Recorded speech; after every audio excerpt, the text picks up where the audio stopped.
North American Manipur Association, NAMA, drew the attention of Prime Minister Narendra Modi towards Manipur crisis.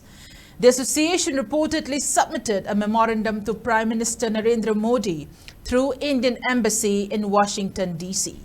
The association has appealed to Prime Minister Narendra Modi, who is a USA, to attend the Quad Leaders Summit for intervention in Manipur issue in order to improve the difficult situation of people in the state.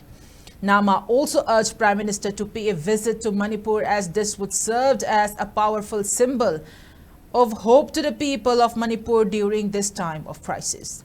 NAMA, in its memorandum, demanded for preservation of territorial integrity of Manipur and national security, to rehabilitate internally displaced persons, investigation into foreign infiltration, drugs and terrorism, to safeguard freedom of expression and to promote healthy dialogue.